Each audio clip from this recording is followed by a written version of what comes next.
మన ప్రభువైన యేసుక్రీస్తు నామమున అందరికీ వందనాలు. క్రిస్మస్ శుభాకాంక్షలు అందరికీ. క్రిస్మస్ సందేశము చాలాసార్లు మనం విన్నాం. ప్రతి సంవత్సరం కూడా లూకా సువార్తలో 2వ అధ్యాయంలో ప్రకటించిన రీతిగా మరి ఈరోజు కూడా అదే వాక్యాన్ని మనం వింటున్నాము. లూకా సువార్త 2వ అధ్యాయము 8వ వచనం నుంచి 11వ వచనంలో మనం చూస్తే, ఆ దేశములో కొందరు గొర్రెల కాపరులు పొలములో ఉండి రాత్రివేళ తమ మందను కాచుకొనుచుండగా ప్రభువు దూత వారి యొద్దకు వచ్చి నిలిచెను. ప్రభువు మహిమ వారి చుట్టూ ప్రకాశించినందున వారు మిక్కిలి భయపడిరి. అయితే ఆ దూత, భయపడకుడి, ఇదిగో ప్రజలందరికీ కలగబోవు మహాసంతోషకరమైన సువర్తమానము నేను మీకు తెలియచేయుచున్నాను. దావీదు పట్టణమందు నేడు రక్షకుడు మీ కొరకు పుట్టి ఉన్నాడు. ఈయన ప్రభువైన క్రీస్తు. యేసుక్రీస్తు వారి జన్మదినాన్ని గురించి మొదటిగా తెలియపరచబడింది గొల్లలకి. గొల్లలంటే ఎవరు? పట్టణాల్లో గ్రామాల్లో కూడా నివసించకుండా ఊరి వెలుపల అరణ్యములోనూ నిర్మానుష్యమైన ప్రదేశాల్లో ఈ గొర్రెల మందను కాచుకొంచు ఉండే వాళ్ళకి ప్రజలందరికీ కలగబో మహా సంతోషకరమైన సువార్తమానం. ప్రజలందరికీ సువార్తమానం తెలియజేస్తే గ్రామాల్లో పట్టణాల్లో తెలియజేయబడాలి. ఎందుకంటే మన క్రిస్మస్ సంబరాలు చూడండి. ఇప్పుడు మరి గ్రామాల్లో పట్టణాల్లో మరి పెద్ద పెద్ద నగరాల్లో చూస్తుంటే ఎంతో వెలుగుమయంతో క్రిస్మస్ సంబరాలు జరుపుకుంటున్నారు. వీళ్ళందరూ యేసుక్రీస్తు జన్మించాడని ఆర్భాటంగా మరి ఇంతగా ఇప్పుడు మనం జరుపుకుంటున్నాం. కానీ ఆ రోజున గొల్లలకి ఎందుకు తెలియజేయబడింది? ఎందుకంటే మెలకుగా ఉన్న వాళ్ళు మాత్రమే వారి యొక్క బాధ్యతను విస్మరించక మందలు కాచుకొనుచు చీకట్లో కూడా మెలకుగా ఉన్నవారు. ఆ మెలకువతో ఉన్న వారికే ఈ సువర్తమానం. వారికి తెలియజేయబడిన సువర్తమానము ప్రపంచానికంతటికీ ఏ రీతిగా చాటించబడింది, మరి ఏ రీతిగా విశ్వసించగలిగారో ఇప్పుడు చూద్దాం. మత్తయి సువార్త 1వ అధ్యాయము 22వ వచనంలో చూస్తే, ఇదిగో కన్యక గర్భవతి అయి కుమారుని కనును, అతనికి ఇమ్మానుయేలును పేరు పెట్టబడను. ఇది యెషయా చెప్పిన ప్రవచనం. యెషయా గ్రంథము 7వ అధ్యాయము 14వ వచనంలో ఏదైతే లిఖించబడిందో కన్యక గర్భవతి అయి కుమారుని కనునే ప్రవచనం నెరవేర్పుగా యేసుక్రీస్తు వారి లోకంలోకి వచ్చాడు. ఎందుకు కన్యక గర్భాన్ని ఎంచుకున్నాడు? మరి దేవుడు ఈ లోకంలోకి వచ్చాడంటే, మరి సృష్టి ఆరంభం నుంచి మనం చూస్తే దేవుని ప్రణాళిక తన స్వరూపములో మనిషిని సృజించాలని. దేవుడు ఎప్పుడైతే తన పోలిక చొప్పున మనిషిని సృజించాలనుకున్నాడో సృష్టి ఆరంభమైంది. అంటే అంతకుముందు సృష్టి ఉందా లేకపోతే దేవుడు ఉన్నాడంటే, దేవుడు నిన్న నేడు నిరంతరం ఉండేవాడు. దేవుడు ఎప్పటి నుంచి ఉన్నాడు లేకపోతే దేవుడికి ఉనికి అనేది గురించి అక్కడ లిఖించబడి, అంటే ఆయన అనంతం, ఎప్పటి నుంచో ఎప్పటి వరకు ఉండేవాడు కాదు. మానవుల జన్మ కూడా 70 సంవత్సరాలు 100 సంవత్సరాలు అనుకుంటారు. తర్వాత ఏంటి? మరి ఇతర మతాలు కూడా మనం చూస్తే పునర్జన్మ ఉంటుందని, కొన్ని చోట్ల జంతువులుగా జన్మిస్తూ ఉంటారని, కొన్ని ఈ పాపక్రియల వల్లనే మరి తిరిగి జన్మిస్తూ పాపంలో ఉంటాడని, ఈ రీతిగా చాలా మతాల్లో చెప్పబడింది. మనిషి జన్మించి చనిపోతాడు, జన్మిస్తాడు, లేకపోతే పాపంలో ఉంటాడని. కానీ దేవుని ప్రణాళిక ఏమనుంది? మనిషి ఒకసారి జన్మించి చనిపోవటం కాదు, తనతో పాటు నిత్య రాజ్యంలో ఉండటానికే మనిషిని లోకంలోకి దేవుడు తన స్వరూపంలో సృష్టింపజేశాడు. దానికే సృష్టి యావత్తు కూడా నిర్మాణం జరిగింది. సృష్టి యావత్తు నిర్మాణం మనం ఒకసారి చూస్తే మనిషి యొక్క జీవనానికి అనుకూల పరిస్థితులతో మాత్రమే ఏర్పడింది. సృష్టికి ముందే అనాది కాలం నుంచే ఆయన ఉన్నాడు. అనాది కాలంలోనే ఆయన కుమారుడు అంటే యేసుక్రీస్తుని జగత్తు పునాది వేయక ముందే నేను ఉన్నానని చెప్పబడింది. ఆ రీతిగా ఆయన్ని ముందుగా ఎంచుకొని మరి దేవుణ్ణి బయలుపరచడానికి అద్వితీయ కుమారుని ద్వారానే బయలుపరచబడుతుందని వాక్యం చెప్పబడింది. దేవుడు ఒకవేళ ఈ లోకంలోకి వస్తే చూడగలమా? చూడలేము. ఎందుకని? సమీపింపరాని తేజస్సుతో ఆయన మాత్రమే వసించుతున్న దేవుణ్ణి ఎవరూ చూడలేరు, చూసి మరి జీవించలేరు. మరి అటువంటి దేవుణ్ణి చూడలేనప్పుడు దేవుడు తన కుమారుని ముందుగానే ప్రణాళిక చొప్పున ఎందుకు మరి ఏర్పాటు చేసుకున్నాడు? మరి ఏర్పాటు చేసుకున్న కుమారుడు ఈ లోకంలోకి ఎందుకు వచ్చాడు? ఈ లోకంలోకి వచ్చి మనిషి జీవించి మరి దేవునికి వ్యతిరేకమైన క్రియలు, దుర్మార్గపు క్రియలు చేసినప్పుడు దేవుని సన్నిధికి వెళ్ళరు, నిత్యరాజ్యంలోకి వెళ్ళరు. అనేక మంది పాపంలోకి వెళ్ళిపోతే మరి వీళ్ళందరినీ ఏ రీతిగా మరి దేవుని సన్నిధికి నడిపించాలి అని దేవుని యొక్క ప్రణాళిక చొప్పున ఆ అద్వితీయ కుమారుడే దేవుని బయలుపరచడానికి ఈ లోకంలోకి వచ్చాడు. దేవుడు ఈ లోకంలోకి రావాలంటే దేవుణ్ణి ఈ లోకం పట్టగలదా?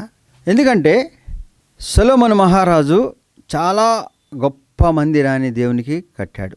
దాని ఆలయ ప్రతిష్ఠ చేసే సమయంలో దేవునితో సంభాషిస్తున్నాడు. ఏమంటున్నాడు? రాజుల మొదటి గ్రంథం 8:27, దేవా, ఆకాశ మహాకాశములు కూడా నిన్ను పట్టజాలవు, అటువంటి నీకు ఈ దేవాలయము ఎంత మాత్రం. అంటే ఎంత గొప్పగానో కట్టించిన దేవాలయం కూడా నీకు చాలా స్వల్పమే, నీవు దీంట్లోకి రాగలవా అని. ఈ సమస్తము సృష్టి కూడా నీ చేత చేయబడింది కాబట్టి నిన్ను పట్టజాలవు. కాబట్టి దేవుడు ఈ లోకంలోకి వస్తే పట్టగలిగినది ఏది లేదని సొలొమోను మహారాజు ప్రకటిస్తున్నాడు. కాబట్టి దేవుడు ఈ లోకంలోకి మరి రానప్పుడు ఏం చేయాలి? ప్రణాళిక చొప్పున తన అద్వితీయ కుమారుని పంపించాడు. నరావతారిగా వచ్చే దేవుడు కన్యక గర్భాన్ని ఎంచుకున్నాడు. కన్యక అంటే వివాహం కాని స్త్రీ. అయితే వివాహం కాని స్త్రీ మరి పిల్లల్ని కనవచ్చా అంటే కనొచ్చు. కానీ అటువంటి స్త్రీకి ఎటువంటి పరిస్థితి ఆ రోజులు ఉంది? రాళ్ల చేత కొట్టి చంపుతారు. మరి కన్యక గర్భవతి అవుతుందని మరి క్రీస్తు పూర్వం 800 సంవత్సరాల క్రితం యెషయా ఎందుకని చెప్పగలిగాడంటే మరి అటువంటి జననము చాలా ప్రత్యేకించబడినది. యూదులకున్న ఆచారము, వారికి చిన్న వయసులోనే పలానా అమ్మాయికి పలానా అబ్బాయి చేస్తాను నిశ్చితం చేసుకుంటారు. యవ్వనకాలం వచ్చే సమయంలో నిశ్చితార్థం చేస్తారు. తర్వాత యవ్వనకాలం వచ్చినప్పుడు ప్రదానం చేయబడుతుంది. ప్రదానం చేయబడిన తర్వాత కొంతకాలం సమయం తీసుకుంటారు. ఎందుకంటే వారి ఇరువురి మధ్య ఎటువంటి పొరపచ్చలు లేకుండా ఉండడానికని, మరి సాన్నిధ్యం ఏర్పడటానికి కానీ సిద్ధపాటు దయచేస్తారు. శారీరకమైన సంబంధం లేని స్థితి కొంతకాలము ఆ రీతిగా వారు భార్యాభర్తల వలె ఉంటారు, కానీ శారీరకమైన సంబంధం లేకుండా ఉంటారు. అటువంటి యొక్క సామాజికమైన కట్టుబడి మరి యూదుల్లో మాత్రం ఉంది. మరి ఆ స్త్రీ ఆ పురుషునితో ఎటువంటి శారీరక సంబంధం లేకుండా కుమారుని కనే అవకాశం ఉందా? లేదు. ఉంటే ఒకవేళ కట్టుబాట్లను విస్మరించినప్పుడు రాళ్లతో కొట్టబడి చంపుతారు. మరి యేసేపుకి మరియమ్మకి ప్రదానం చేయబడిన తర్వాత లూకా సువార్త 1వ అధ్యాయము 28వ వచనంలో మనం చూస్తే మరి దేవదూత మరియమ్మకు ప్రత్యక్షమై, అమ్మ, దేవుని యొక్క కృపను పొందావు, నీవు గర్భము దాల్చి కుమారుని కని ఆయన దావీదు రాజ్యాన్ని సింహాసనం అధిష్ఠిస్తాడు అని అన్నప్పుడు మరియమ్మ ఏం చెప్తుంది? నేను పురుషుని ఎరగని దాన్ని కదా ఏ రీతిగా గర్భం ధరిస్తాను. అమ్మ, నిన్ను పరిశుద్ధాత్మ కమ్ముకొని దేవుని మహిమ వలన నీవు కుమారుని కంటావని చెప్పబడింది. అంటే కన్యక పురుషుని ఎరగని స్త్రీ గర్భాన్ని ధరించింది. ఆదికాండం 3వ అధ్యాయము 15వ వచనంలో చూస్తే, మరియు నీకును స్త్రీకిని నీ సంతానమునకు ఆమె సంతానమునకు వైరము కలగజేసేదను, అది నిన్ను తల మీద కొట్టును, నీవు దానిని మడమ మీద కొట్టుదు అని చెప్పాను. ఎవరితో? సర్పముతో. ఎందుకని? దేవుడు జీవవృక్ష ఫలాలను తినవద్దని చెప్పినప్పుడు అవ్వను మోసగించి మరి అటువంటి దౌర్భాగ్య పనికి ఎప్పుడైతే పురిగొల్పిందో దేవుని యొక్క ఉగ్రత, అటువంటి పాపములో మనిషి పడిపోయే స్థితి వచ్చింది. ఏది? దేవుని యొక్క మరి ఆజ్ఞని ధిక్కరించి చేసిన కార్యము. మరి ఎప్పుడైతే పాపములోకి వెళ్ళిపోయారో, ఎవరైతే మరి దేవుని ఆజ్ఞని ధిక్కరించడానికి ప్రోత్సహించి అటువంటి పాపాన్ని లోకంలోకి తెచ్చిన దానిపైన వైరము స్త్రీకి నుంచి వచ్చే సంతానము ద్వారా. మరి స్త్రీ కంటే పురుషుని ఎరగని స్త్రీ, పురుషుని ఎరగని స్త్రీ అని ఆదికాండంలోనే లిఖించబడిందంటే దేవుడు మరి లోకంలోకి రావటం ముందుగానే తన ప్రణాళికని సిద్ధపరచుకున్నాడు. మరి దేవుడు లోకంలోకి స్త్రీ పురుషుల కలయికలో వస్తే పరిశుద్ధత ఏ రీతిగా ఉంటుంది? కీర్తనల గ్రంథము 51వ అధ్యాయం 5వ వచనం చూస్తే, పాపములోనే పుట్టినవాడను పాపములోనే నా తల్లి గర్భము ధరించిందని వాక్యంలో చెప్పబడింది. అంటే ఆ పాపములోనే జన్మించి పాపముతో ఉన్న మనిషికి ఆ పాపం నుంచి ప్రక్షాళన చేయడానికి ఎవరు రావాలా? పరిశుద్ధుడు రావాలా. పరిశుద్ధుడు రావాలంటే ఏ రీతిగా రావాలా? పరిశుద్ధమైన జన్మము కూడా ఉండాలి. పరిశుద్ధమైన జన్మం ఏ రీతిగా ఉంటుంది? కన్యక గర్భమున పరిశుద్ధాత్మ వలన వచ్చిన దేవుడు పరిశుద్ధుడై ఈ లోకంలోకి వస్తున్నాడు. పరిశుద్ధుడిగా ఈ లోకంలోకి జన్మించాలి. కాబట్టి కన్యక గర్భమున కుమారుని కంటే ఆ కుమారుని ద్వారా మీ కొరకు రక్షణ కలగజేయబడుతుందని గొల్లలకు తెలియజేయని సువర్తమానం.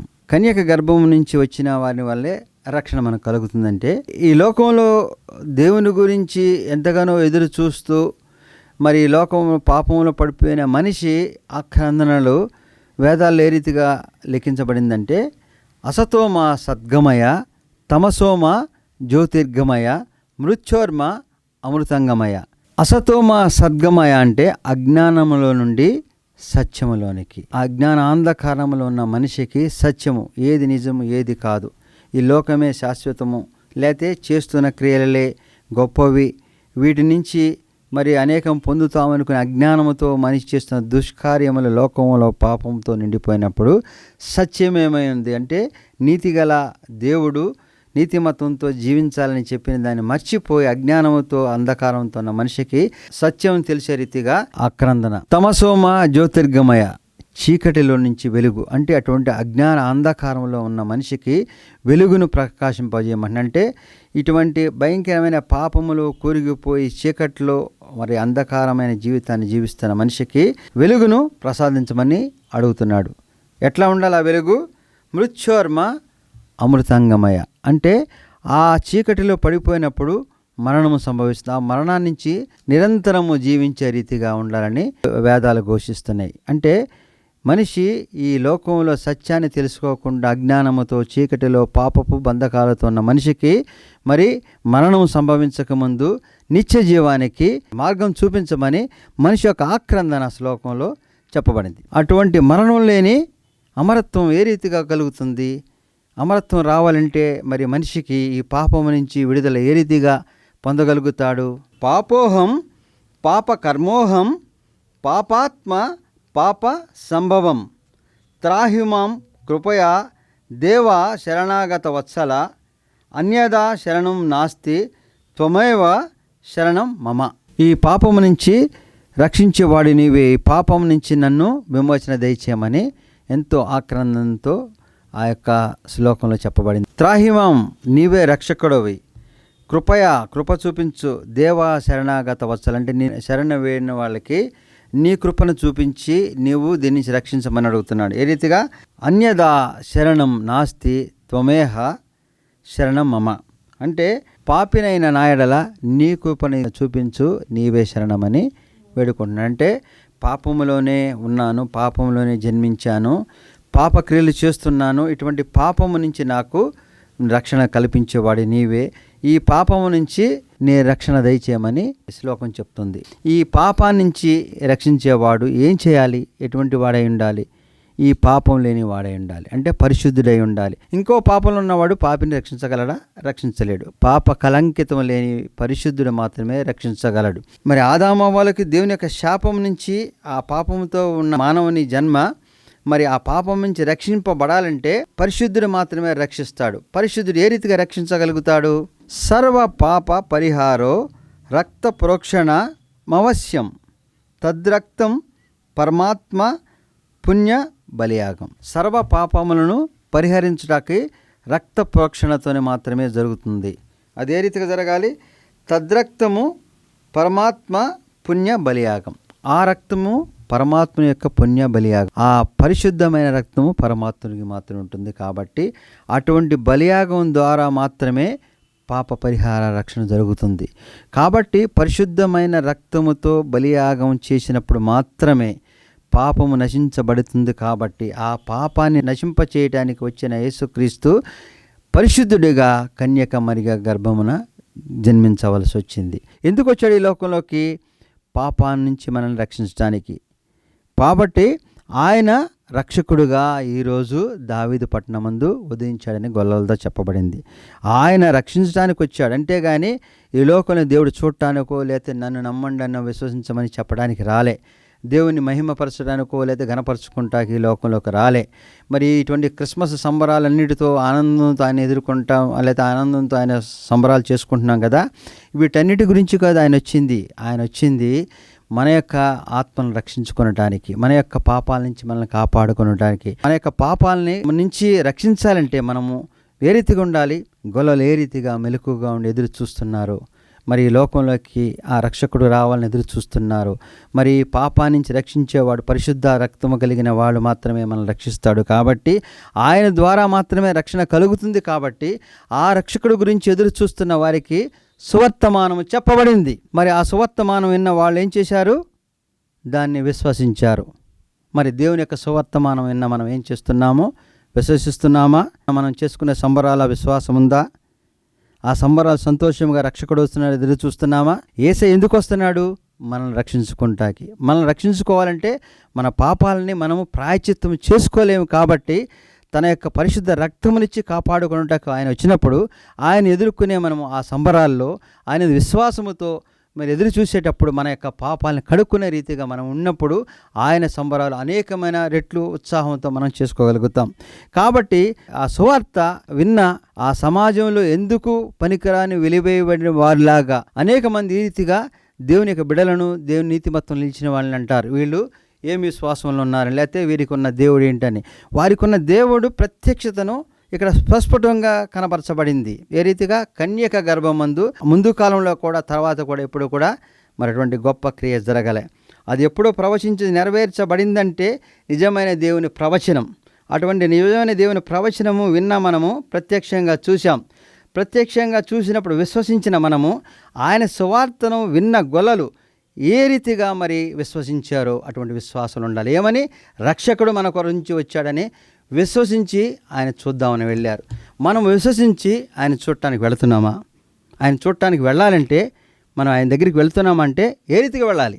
పరిశుద్ధిని ముందు మనం ఏ రీతిగా ఉండగలుగుతాం? మన నీతిమత్వం కలిగి ఉన్నప్పుడు మాత్రమే పరిశుద్ధిని చూడగలుగుతాం.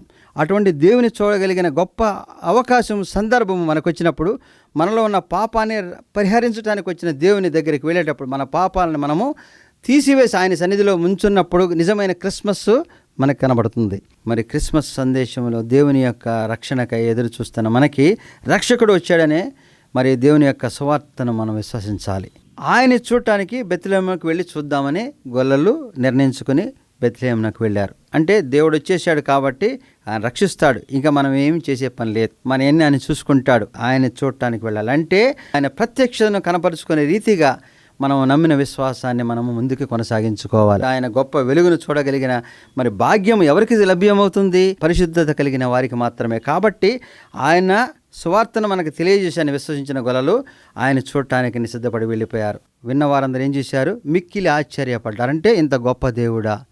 మిక్కిలి ఆశ్చర్యపడి విన్న వాటిని అటన్నిటిని వారందరూ తలంచుకొనుచు మనసులో భద్రం చేసుకున్నారు. కాబట్టి దేవుని జన్మదినాన మరి దేవుని ప్రత్యక్షతను మన పట్ల ఆయన చూపించిన గొప్ప కార్యాలను మనం ఎప్పుడైతే చెప్పగలుగుతామో అవి విన్న వాళ్ళందరూ ఆశ్చర్యపోతారు. ఇటువంటి గొప్ప దేవుడు వీరికి ఉన్నాడా? ఇటువంటి గొప్ప దేవుని కార్యములు వీళ్ళు చూసుకోగలిగారు. కాబట్టి ఆ దేవుని విశ్వసించాలనే విశ్వాసములకి అనేక మంది నడిపించే రీతిగా మన యొక్క సాక్ష్యము వాళ్ళందరూ కూడా వారి మనసులలో భద్రపరుచుకున్నారు. కాబట్టి దేవుని యొక్క గొప్ప కార్యాలు విని వదిలివేయాల. క్రిస్మస్ డిసెంబర్ 25 అయిన తర్వాత 26వ తారీఖు వస్తుంది. ఆ రోజు ఈ రీతిగా ఉంటున్నామా? ఆ రోజు ఏ స్థలంలో ఉంటాము? ఎక్కడెక్కడ తిరుగుతాము? ఎటువంటి క్రియలు చేస్తున్నాము? ఎప్పుడైతే మరి దేవుని చూసి దేవుని యొక్క కార్యాలను వాళ్ళందరికీ తెలియచేశారో వాళ్ళందరూ కూడా విని ఆశ్చర్యపడి వారందరూ కూడా మనసులో భద్రపరుచుకున్నారు. తర్వాత ఏం చేశారు? వీళ్ళు గొల్లలు దేవుని మహిమపరుస్తూ, దేవుని ఆరాధిస్తూ, దేవుని పట్ల సంతోషంతో ఏది క్రిస్మస్ సంబరాలు మనం చేసుకున్నాం, క్యారల్స్, ఈ సంబరాలని కూడా చేస్తూ వెళుతున్నారు. ఈ సంబరాలతో దేవుని ఆరాధిస్తున్నారు. ఈ సంబరాలతో దేవుని స్తుతిస్తున్నారు. క్రిస్మస్ సంతోషం, పండగ, ఆనందం అనేకమైన రెట్లు ఆనందంతో జరుపుకుంటున్నారు. ఎప్పుడు? దేవుని యొక్క సువార్తను విన్న వెంటనే విశ్వసించి ఆయన ప్రత్యక్షతను చూసే పరిశుద్ధతతో కూడి ఆయన యొక్క క్రియలను అనేక మందికి చాటించి వారందరూ విశ్వసించి వారి మనసులో భద్రపరుచుకుని ఉన్న సమయంలో వాటన్నిటిని చూసి దేవుని మహిమపరుస్తూ సంతోషముగా జరుపుకునే సంబరాలే దేనికి గుర్తు?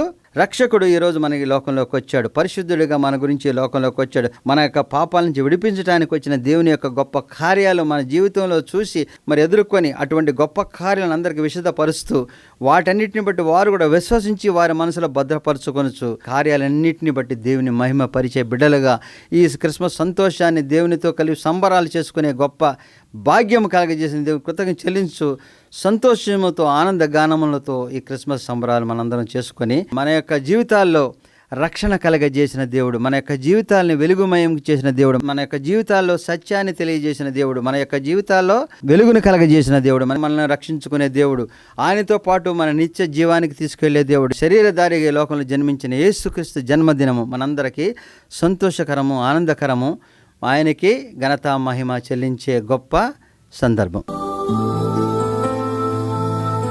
సర్వశక్తి మిక్కిలి కనికరముల తండ్రి, మహోన్నతుడైన యేసు రక్షక, నీ యొక్క పరిశుద్ధ నామమును మేము ఉచ్చరించుట మా యొక్క జీవితాలకు ఎంతో ధన్యత తండ్రి.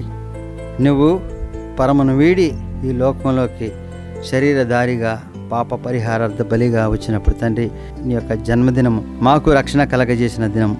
అటువంటి రక్షణ భాగ్యము కలగజేసిన దేవ, నీ యొక్క స్వార్థను విని విశ్వసించి నేను చూడగలిగిన ప్రత్యక్షత మాకు దయచేయం. నీ యొక్క గొప్ప మహిమ కార్యాలను అందరికీ విశదపరిచే రీతిగా మా యొక్క జీవితాలను మరల్చి నిన్ను మహిమతో మరి నిన్ను స్తుతి గానములు చేస్తూ నీ సన్నిధిలో నీ బిడ్డలుగా సంతోష గానాలతో సంబరాలతో ఈ క్రిస్మస్ సందర్భంలో మేము చేసుకునే ప్రతి ఒక్క సంబరము కూడా నీ యొక్క రక్షణతో కలిగిన భాగ్యమే తండ్రి. అటువంటి భాగ్యాన్ని మాకు ఇచ్చిన దేవా, నీ యొక్క కృపకై, నీ యొక్క కరుణకై, నీ యొక్క రక్షణకై మరొకసారి నీ సన్నిధిలో కృతజ్ఞత చెల్లిస్తూ నీ యొక్క బిడ్డలుగా జీవించుటకు మమ్మల్ని అర్హులుగా ఉండే రీతిగా నడిపించమని క్రీస్తు వారి పేట వేడుకుంటున్నాం తండ్రి. ఆమెన్.